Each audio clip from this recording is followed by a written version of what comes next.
Hello, this interview is part of my series publicizing the 2024 conference of the Committee for Skeptical Inquiry. The conference is called CSICon, and it'll take place in Las Vegas from October 24th to the 27th. Today's guest is Dr. Andrea Love, and she's one of the speakers scheduled to appear at that conference. Welcome, Andrea. Thanks, Rob, for having me. Oh, thanks for joining me. So, this is an excerpt of what it says about you on the conference's speaker site. Dr. Love is a biomedical scientist and science communicator with a PhD in microbiology and immunology. She has over a decade of experience in basic sciences, translational medicine, and clinical research. I had to look up translational medicine. So, assuming other people might not also know it, Dr. Google told me it means a multidisciplinary field of biomedical and public health research that aims to improve health by applying scientific knowledge to clinical practice. Cool. Yeah. All right, the rest of it goes on. Love is a subject matter expert in infectious disease immunology, cancer immunology, and autoimmunity, and is adept at translating complex scientific data and topics for the public and healthcare providers. And it goes on. You are the executive director of the American Lyme Disease Foundation. I have to put that in because we're going to talk about Lyme disease in a bit. And a columnist for the Skeptical Inquir. Okay, I left that a lot there because I've been reading for 10 minutes. What else?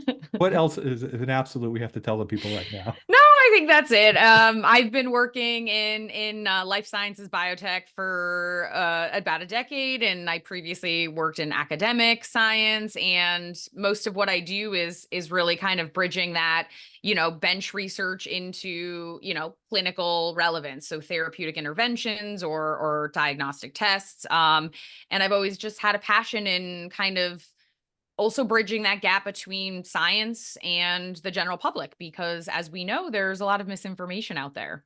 I think so. So let's talk about your SciCon talk.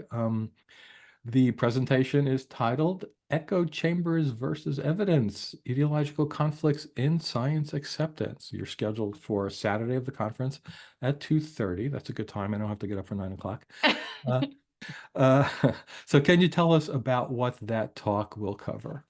Yeah, so I'm really going to focus on using specific case studies to really illustrate that everyone can fall prey to selective rejection of science. So we're really kind of seeing some of the consequences of that with policy and with legislation, with political attacks on certain scientific topics, and a lot of the disconnects where we see logical fallacies being spread to undermine scientific topics in the US versus other countries. And so, I think there's often this perception that, anti-science rhetoric or anti-science beliefs kind of lie with one personal ideology or one political party. And the reality is that's not the case, right? There are different community groups that have certain belief systems or certain cultural implications that affect what science they align with or what scientific data sets they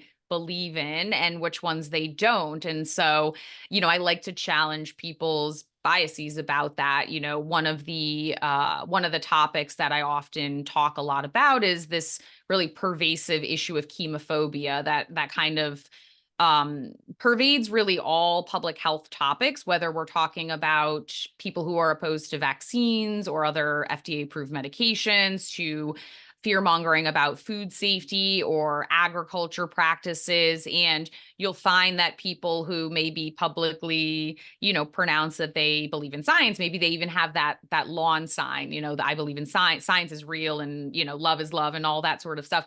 But then they also fall prey to fear mongering about food ingredients or conventional agriculture, or, the perceived harms or risks of genetically engineered crops. And so we're really going to, kind of dive into some of the trends, some of the features that kind of underline those, depending on what sort of community you belong to, and how everyone can kind of approach these sorts of claims or these pieces of information with a more critical eye.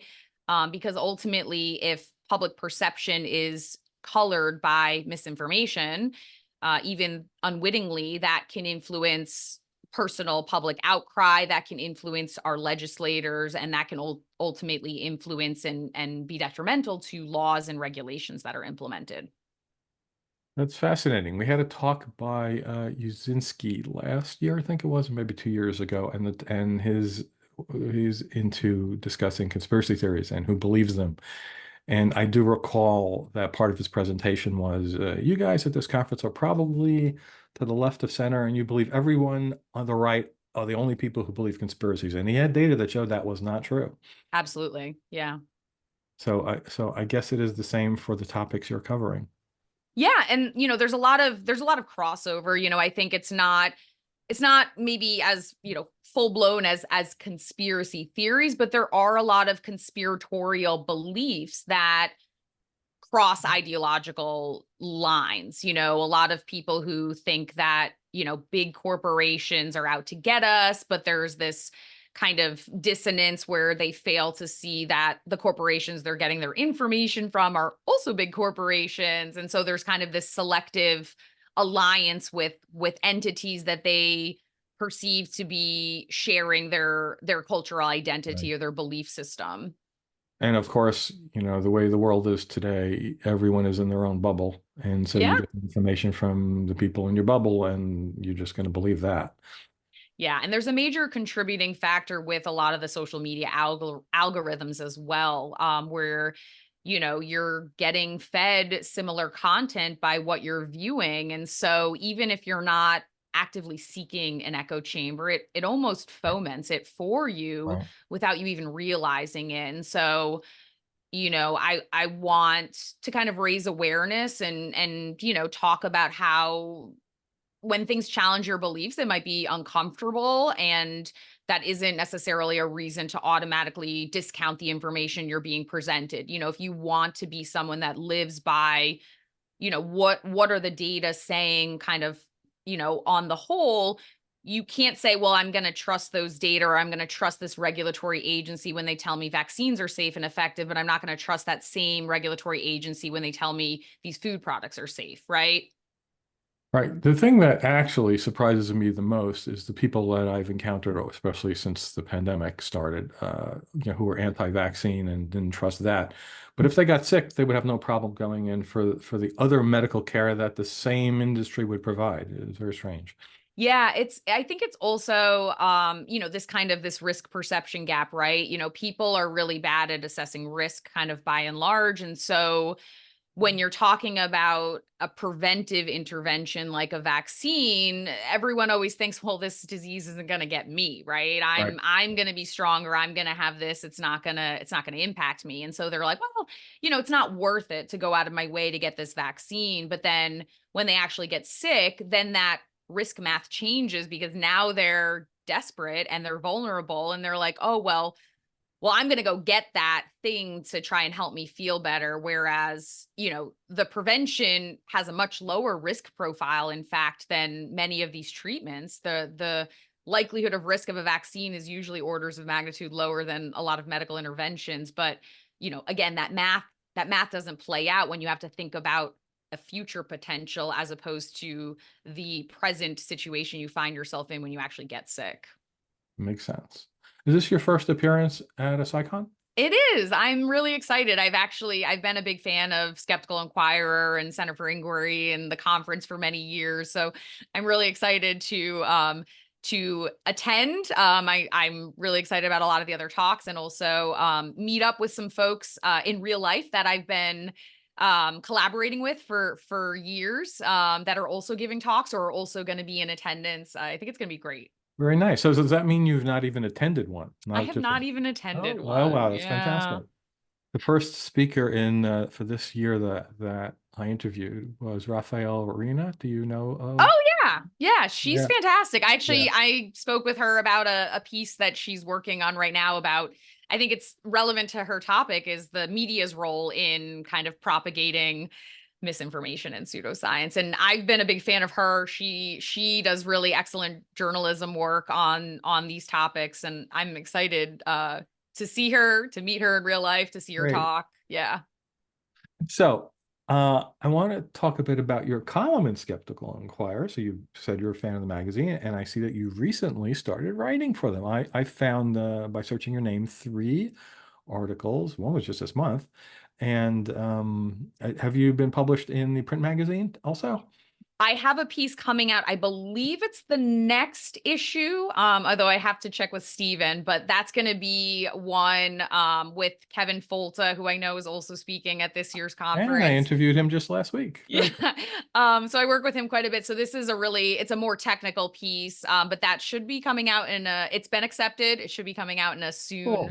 soon to be published issue. So Yeah. what's the topic of that one? So that one is going to be called The Skeptic's Guide to Glyphosate. So we're really tackling a lot Mm. of the misinformation about that herbicide that just can't get Roundup. away. Yep. Can't Roundup. get away from the fear-laden claims. And we really took a very critical look at the science, the biochemistry of the actual chemical, the genetic engineering, the crops that are specifically relevant, but also addressing the top 10 kind of claims that you hear online and how to tackle those if you encounter them, in your daily life. I can't tell you how many times a week I get an email over some law firm, telling me to, join their suit against. Class action lawsuit.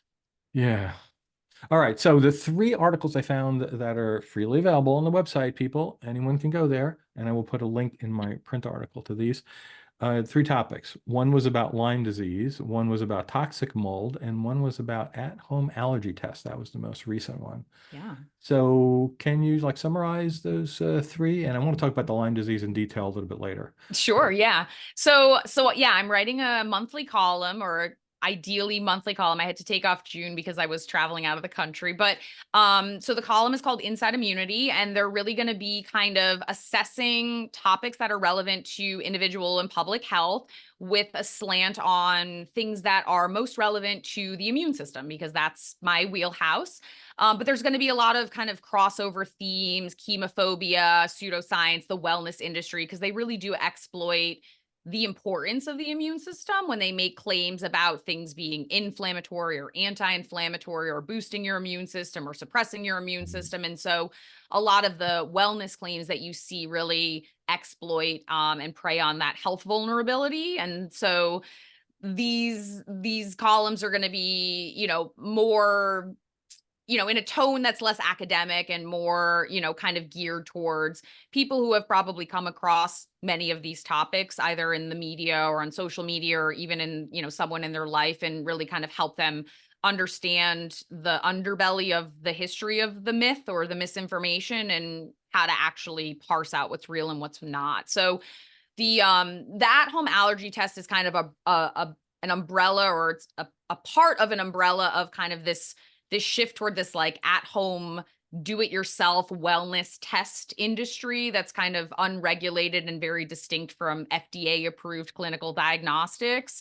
And they, again, really kind of exploit this desire to take control of your health, and they sell you things that on paper, from a cursory glance, look to be similar than the actual legitimate clinical tests, but they don't have the rigorous science behind them. And so they're being sold direct to consumers, and they're claiming to help you diagnose or assess your health status. But in reality, they're not based on good data or good controls or good sample handling. And so people are going to be inevitably misled and even believe that they have a health condition that they maybe don't. And there's a lot of potential harms associated with that, aside from the obvious of wasting your money. And so, I get the frustration in the healthcare infrastructure. It can be really hard to navigate. And I say that as someone who also gets frustrated by that. But I think the wellness industry is really kind of profiting off of that by saying, hey, oh, it takes you a month to get a specialist appointment. Just take this, over the counter health test.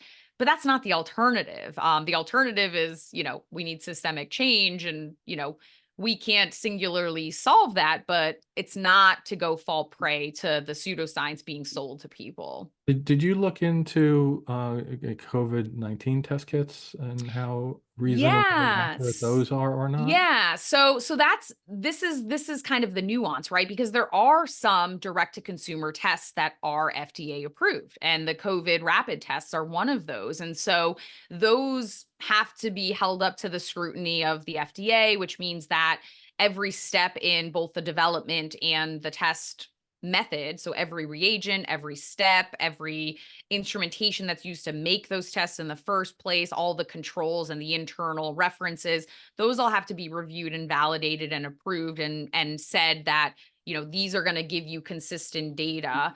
And that's monitored and that's enforced by the FDA. And so, but it becomes very confusing to people if they're like, well, I can go to CVS and buy this COVID test, but then I can also go buy this food sensitivity test or this Yeah, that's allergy exactly what test. I was thinking. It just gives the impression that they're all equally valid. Exactly. And so, and even healthcare providers fall prey to this because there's confusion about FDA approval versus a laboratory that operates with CLIA certification that are running unregulated tests. It's this very granular distinction, but these wellness companies, they're like, well, we use a CLIA accredited lab. All that means is the laboratory itself is clean and it uses sterile procedures, but it doesn't mean the tests themselves that they're running are FDA approved. But again, if you don't work in regulatory, you would never know those distinctions. And that's true even for clinicians, which makes it even more challenging for the public to know what's real and what's not. Mm. All right, and your other one was on toxic mold, which of course has been a big issue. We had, I don't see them anymore. Maybe they closed down, but about 10 years ago, when I bought the home I'm in now, there were companies that sprang up just 2 miles apart. Toxic mold in your house, come see us. We'll handle it. And Yeah. I don't know, has that become less of a public issue, but or is it just my perception because they closed down around me? It's hard to know. I think it's really temporal. Like I think we see trends and spikes in the pseudoscience as it relates to mold that's really driven by celebrity attention to it. So like you'll see a news story like there was a whole conspiracy that Brittany Murphy died because of toxic mold syndrome, and of course that's when you saw spikes in this. Um so I think, it kind of has like fits and spurts, but again, it really is a similar theme as the at-home allergy test and even Lyme pseudoscience, where, you know, mold is a real thing. Fungal species, thousands of them produce molds. But what's the actual implication to your health? There are some people, when you have a lot of mold in your house, you certainly don't want that because that means there's moisture and that could, cause respiratory issues for certain people. And the mold itself can cause structural damage to a house because it eats organic material. But it doesn't mean that people are plagued with all of these nebulous symptoms that, these alternative practitioners are attributing to this toxic mold syndrome, which actually doesn't have basis in reality. The problem is that they attribute things like fatigue and chronic pain and lethargy, et cetera, to this unmedically recognized condition. And when 30% of the adult population has fatigue and chronic pain, then they're like, oh, well, this sounds plausible because, I haven't gotten an answer yet. So maybe it's this thing that I saw online. And so again, it's this very predatory, exploitative trend where they fabricate a medical condition, then they sell you a test to diagnose it, and then ta-da, they also sell you the treatments, right? Which are typically restrictive diet plans and supplements and all these things that actually don't have evidence to support them. Yeah, okay, so this is similar, in my perception, and maybe you can correct me. Let's talk about the Lyme disease thing, especially as you're the executive director of the American Lyme Disease Foundation. Because I have I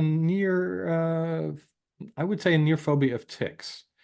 Um, and this happened because I had friends 2 or 3 decades ago. They were older, they're probably my age now, but they were like, older than me by quite a bit. And they had a lot of disabilities, and every medical problem in their lives they were claiming was because they had chronic Lyme disease.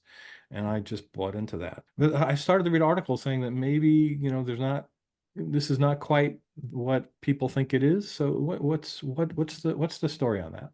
Yeah, it's a very long, really insidious history. So It really started, so Lyme disease is an acute bacterial infection. It is transmitted, so these bacteria are transmitted by specific species of ticks. And in the US, they are the black-legged tick, or sometimes called the deer tick on Okay. the eastern side of the country. And then in very punctate regions on the west coast, the western black-legged tick. And so it's worth noting that in the US, there are many, many, many more species of ticks, and those do not transmit Lyme disease. And Lyme disease is not transmitted by other vectors. It's not mosquito borne. It's not sexually transmitted. It's not person to person transmitted.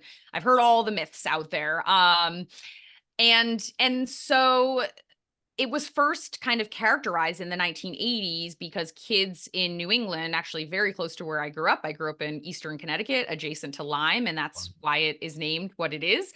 But they were presenting with this asymmetrical knee swelling, this hemispherical arthritis, and obviously this is very unusual for kids. And initially they thought it was like a juvenile autoimmune disorder, rheumatoid arthritis sort of thing. And then eventually, it was actually identified that they had this epidemiological pattern. They had played in the woods. They had been in this specific region. They had identified these ticks, and then eventually they identified this bacteria that the ticks were carrying. And so at the same time, because this was a newly characterized disease, there was a lot of unknowns, right? We didn't know, if anything else could transmit it, if this, was long term, why are we now seeing it, and we know a lot more now. But at the same time, there were a lot of parents that were very vocal about pushing for, advocacy, and that initially was very good because that got research funds into the first Lyme disease research entities and all of that. And that's kind of what spurred,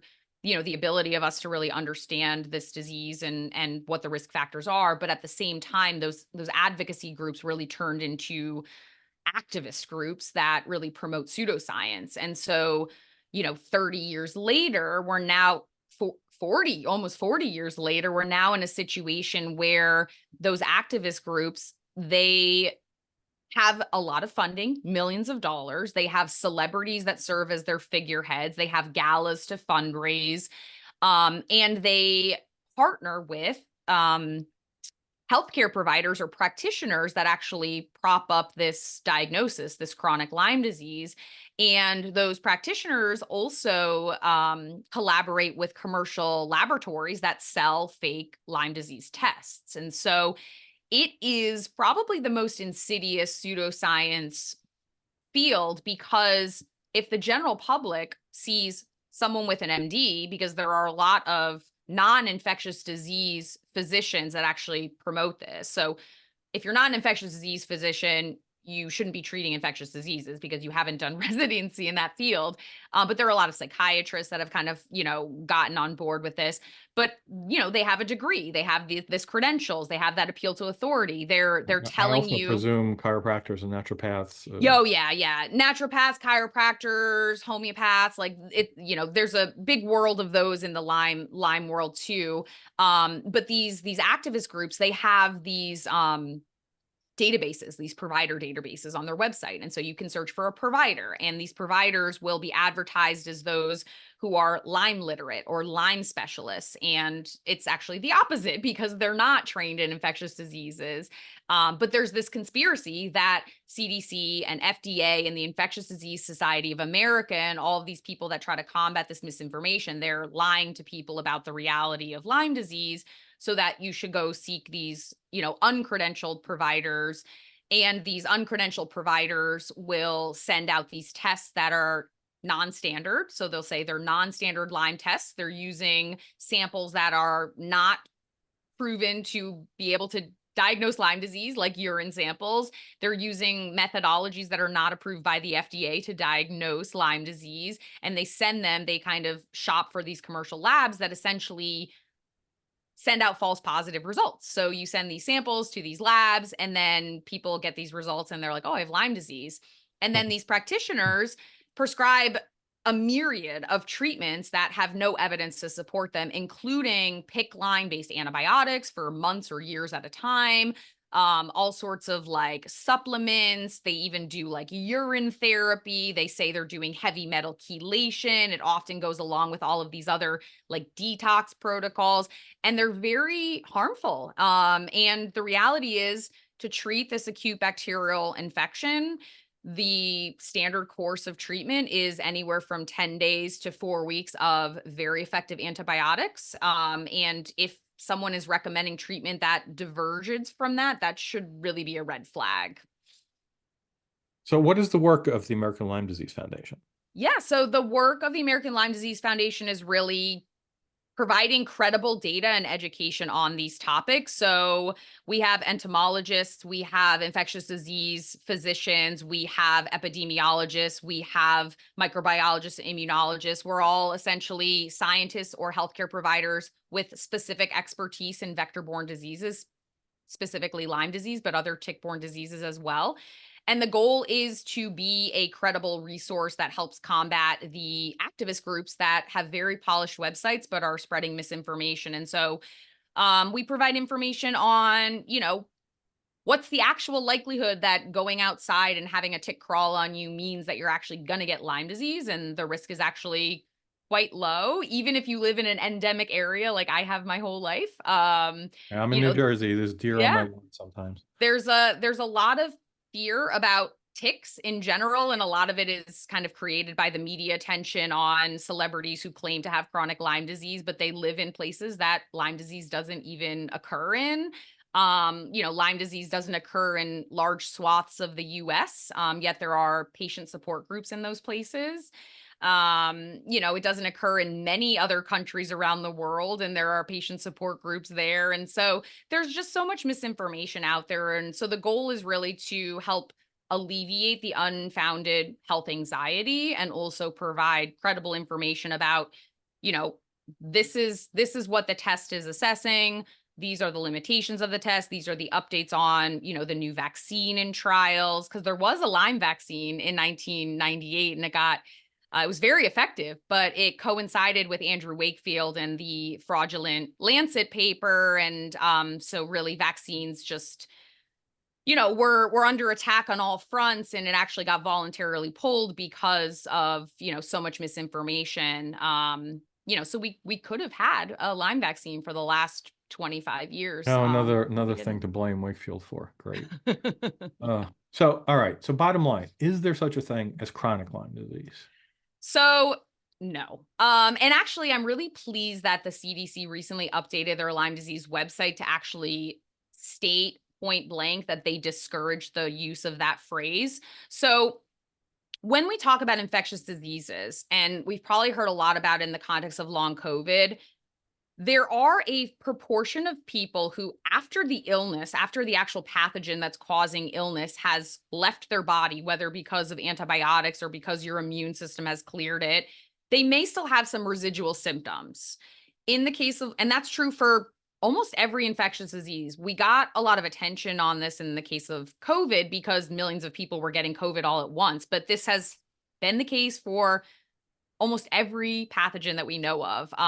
In certain cases, it can actually be a higher proportion, like Ebola. When we talk about post-acute sequelae or post-acute illness, it's like almost 50% of people recover from Ebola will have symptoms that linger. So in the case of Lyme disease, the same is true. There is a proportion, about 5% of people that have credibly been infected with the bacteria and had developed Lyme disease, that even after antibiotics have eliminated the bacteria may have some persistent symptoms for a period of time. And these are things like maybe joint aching or muscle aches or pain or lethargy and so on. So this is called post-treatment Lyme disease syndrome, or PTLDS. And this is something that has been described for decades. It's on all of the credible medical websites, so we haven't been hiding it like many of these people have claimed.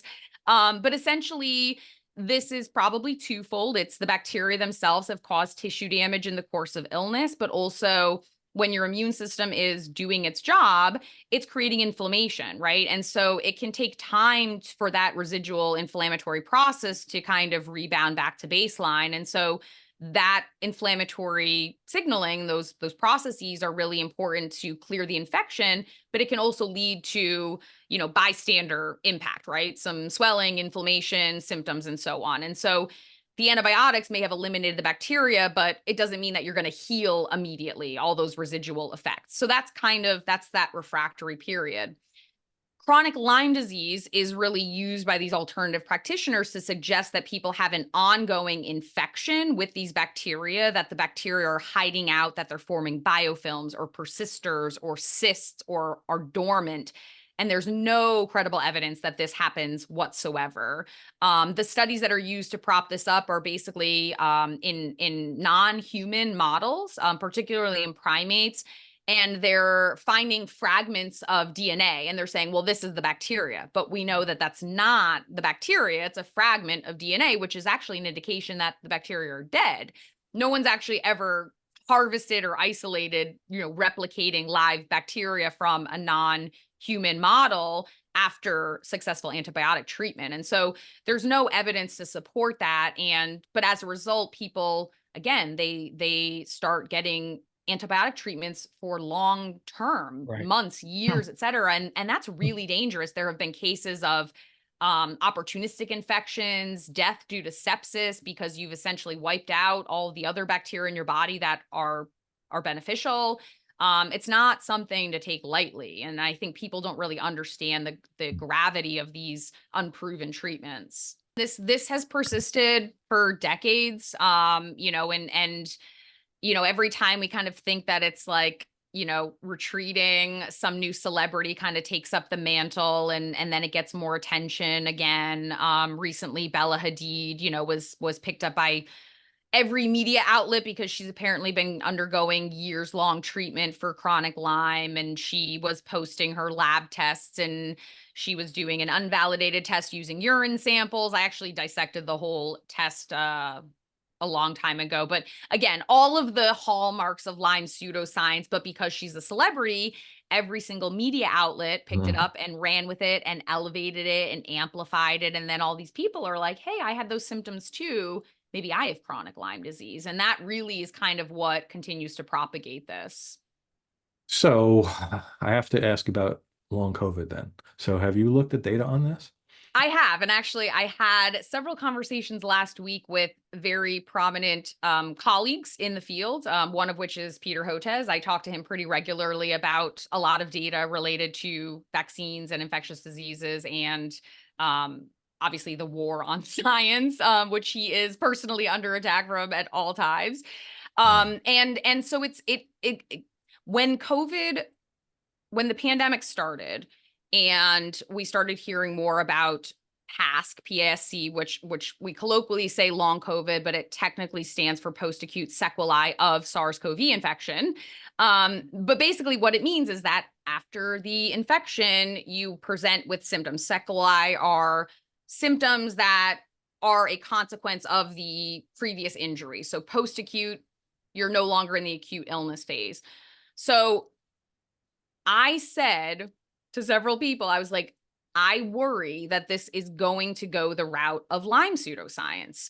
So there's kind of two angles here. There is evidence that people, a certain proportion of people who have recovered from COVID do have persistent symptoms in various forms. And that is consistent with all of these other post-acute sequelae of pretty much every pathogen, right? So the current data suggests that credibly, it's probably about 5 to 10% of people.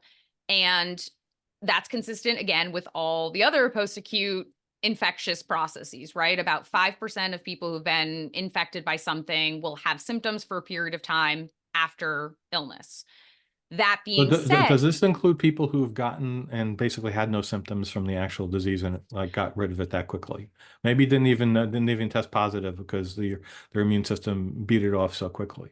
unlikely, because these post-acute sequelae, they're again a consequence of the pathogen itself causing tissue damage or the inflammatory response. Those are really kind of the two arms of, and what exactly those processes are with the case of, COVID are still kind of being parsed out, whether it is, fragments are leading to kind of a persistent inflammatory signature, or it's a kinetic thing or what. But if you, and the same is true with Lyme disease, right? If you never had symptoms for Lyme disease, then you didn't have Lyme disease, right? Because the disease is the physical manifestation of the infection. And if you didn't have symptoms, that means that your immune system cleared it without you needing to get involved. Most Lyme infections actually are cleared by the immune system without anyone ever developing Lyme disease. And the same would be true for like an asymptomatic, COVID patient. There's really no evidence that, if you never had physical illness, that you would all of a sudden develop long COVID, Oh, that's after good the to that's fact. good to hear, because I know a lot of people who had like, just like little sniffles and then it was gone in a day, and like that was the extent of it. Yeah, and And there's they were worried they would a get lot of long COVID. fear. Right. Absolutely. So, Right. so, the current data suggests that it does correlate with disease severity to some degree. Also the recent data suggests that vaccination helps protect against the development or the likelihood to develop. And that all makes sense because, again, you're giving your immune system better tools to clear the virus before it does damage. That being said, there is truth in the fact that this does exist, and what the risk factors are, and is there a way to better diagnose it or predict who's going to develop it? That is still TBD. And that's what a lot of the research is ongoing, is can we identify a biomarker? But because there isn't a way to clinically diagnose this, that means that it's also fodder for pseudoscience. And what that means is that because there's been so much media attention on COVID, because millions of people around the world have been infected, because all eyes are on it, there is an exaggeration of attention on long COVID, where there are credible people doing research to better characterize and understand and diagnose it. But then there's also a body of people who are really exploiting that and essentially attributing every symptom under the sun to long COVID, even if there's no evidence that the person, had COVID, was infected, that symptom would even realistically be associated with a viral infection, and so on. And so again, you're kind of walking that line of pseudoscience, where now you even have these chronic Lyme clinics who are now also treating long COVID. Makes sense. And, and again, it's very predictable. The tactics are very similar, and the symptoms that they're attributing are very similar. And so, I've been worried about this for years, and you're kind of seeing that grow. And it's really hard because it's a very controversial. It's a very it's a topic that people on either side, whether it's a COVID's no big deal or a COVID is going to eliminate your immune system and everyone's going to get, essentially AIDS. You can't talk to either side because you have the diminishers and then you have the exaggerators, and the reality is really somewhere in the middle. And so, every time I try to assuage people's fears and say, hey, listen, like, I know that long COVID is a concern, but the risk is, lower than you're being led to believe, we can still take mitigation measures and do these sorts of things. Then it's, oh, well, you're a minimizer. And, it really prevents scientific discourse, because people who are just loud on social media, essentially attack you for trying to put out a more nuanced reality. And, again, I think people forget that you're attributing symptoms like depression and anxiety and fatigue to this without remembering that we've all survived a global pandemic, and there was fear and terror and political upheaval. I mean, think about the last 4 years. And if you don't have any symptoms of anxiety and depression, that would be surprising. And they're not automatically attributed to a viral infection. And so, I think we have to address confounders, and we don't have diagnostics to do any of that yet. And so a lot of these people who are seeking treatment for long COVID, they're doing it based on self-reported symptoms or self-attributed symptoms, which may or may not actually be associated with the viral infection in the first place.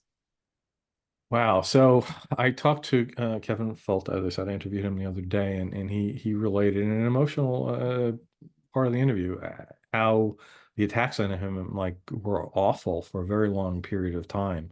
So you mentioned getting pushback. How bad has it been on, you because of your preaching against what people firmly believe? Yeah, I mean, it's a mixed bag. I will say, I actually did my doctoral dissertation research on Lyme disease, so I've been immersed in the Lyme pseudoscience world for 15 years now, and though that group, they're very vitriolic, they're very hostile, they've gotten political entities involved. Senator Blumenthal, Richard Blumenthal, when he was the attorney general, he sued the Infectious Disease Society of America on behalf of the push for many of these activist organizations who claimed that the CDC and the Infectious Disease Society of America treatment guidelines were not accurate, and they basically opened an inquiry, and they sued many of my colleagues, not me personally. I was a grad student when this all happened, but basically undermining scientists and healthcare providers to be able to do their work. So it's not foreign to me. A lot of it, I get trolled a lot, and I get sent a lot of harassing pieces of material from a lot of the Lyme, community, the chronic Lyme community. Twitter is great because I just block them and I move on, and I'm really not good about checking social media. Um, you know, it's interesting because there's a lot of angry messages. There's a lot of like sexual violence, emailed to me on a regular basis. But again, I don't engage with that. I'm very fortunate that in my full-time job, like my boss knows that I do a lot of science communication, and I'm involved with ALDF on the Lyme disease front. She's been very supportive, and so that helps because that gives me like a little bit of a cushion on the career side. And it's interesting because I had a falling out with someone that I was previously somewhat professionally associated with, and they were the only person that actually went after my personal life thus far. So it wasn't someone that I expected, and I would have probably predicted that it was maybe one of the Lyme people or one of the anti-GMO people. What's to come in the future, who's to know? But I think, I tend to have like a little bit of snark when I interact with these people. And I think they're not used to people kind of coming back at them. And maybe that gives me a little bit of a leg up. But, I mean, who's to know? I think it's something I think about a lot, being in maybe a little bit more of the public eye.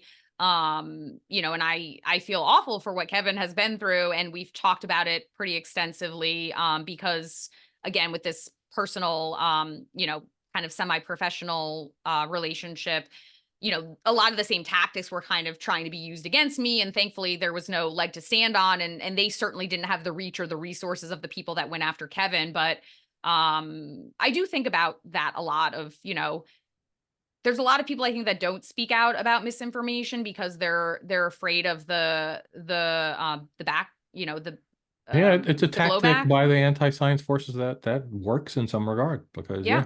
yeah, Because I mean, who wants to deal with yeah. frivolous lawsuits or attacks on their ad hominem attacks or things that are going to waste their money or time or whatever. I mean, it's very exhausting, but at least for right now, I still have the energy to battle it. And I think, if we get into a position where we all just get quiet because, we don't want to navigate that, then they've won. And I'm not ready to, concede that. So we're getting to the end of the time I have with you. Let me let you tell people about your Immunologic website. Yeah. So, because I was doing so much science communication in various capacities, I created an organization called Immunologic.